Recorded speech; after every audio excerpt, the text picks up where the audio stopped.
Merci.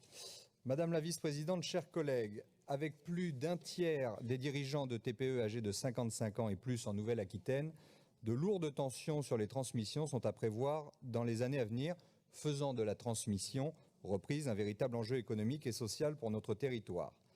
Les exemples illustrant cette problématique se multiplient en Nouvelle-Aquitaine, comme à Pau, rue Castetno, où faute de repreneurs, l'emblématique établissement La Vie, fondé au milieu du 19e siècle, achève sa longue histoire suite à un départ à la retraite. Mais c'est dans la ruralité que le problème du vieillissement des acteurs s'avère souvent le plus aigu. Les TPE représentent la très large majorité, voire l'exclusivité du tissu économique local, comme à Villac en Dordogne, petit village de 300 âmes, qui recherche désespérément son boulanger depuis le départ à la retraite du précédent.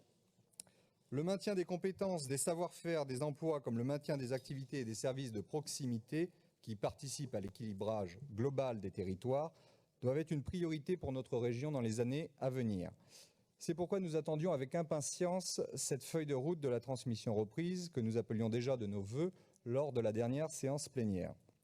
Malheureusement, votre réponse à cette crise qui menace de s'amplifier durant notre mandat s'avère plus que décevante.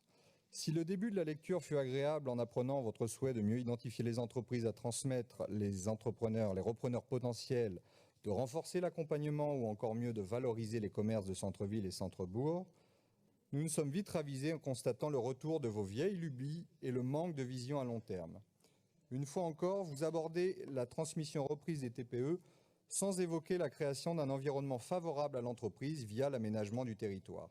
Vous deviez le savoir, et vous le savez certainement, qu'une entreprise a besoin d'une infrastructure numérique performante, d'un réseau de transport fiable, d'infrastructures routières correctes, autant de sujets que vous n'abordez pas ici et que vous survolez à peine dans le schéma régional de développement économique. A contrario, fidèle à vos habitudes, vous souhaitez encourager la dynamique d'économie sociale et solidaire, cette pseudo-économie vertueuse, mais surtout assistée, vivant de vos subventions et concurrence l'économie réelle qui paye des impôts pour financer ces mêmes subventions que vous distribuez. Mais le pire reste bien évidemment à venir avec la mise en place d'un système de priorité pour le choix des entreprises à soutenir. Vous l'avez évoqué tout à l'heure. C'est ainsi qu'un repreneur, pour être soutenu, devra prendre en compte les enjeux environnementaux, notamment dans ses investissements. Mais mieux encore, une priorité est donnée, je vous cite, pour les femmes qui ont le goût d'entreprendre. Alors en commission, comme vous l'avez dit, j'ai posé cette question. Et la réponse apportée par M. Noche, dont je regrette l'absence, mais Mme Sola, pour qui j'ai beaucoup de sympathie, elle n'est plus là, Mme Sola? Oh, pardon, excusez-moi, Mme Sola. J'ai toujours autant de sympathie pour vous. La réponse de M. Noche est toujours aussi surprenante. Je vous le cite, hein.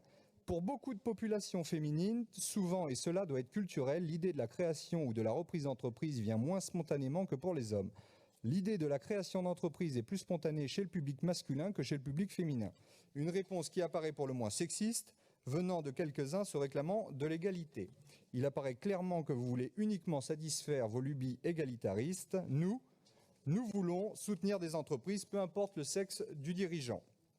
Ce document reste donc particulièrement flou, teinté d'idéologie et affiche un cruel manque d'ambition qui interroge face aux enjeux de cette thématique durant notre mandat.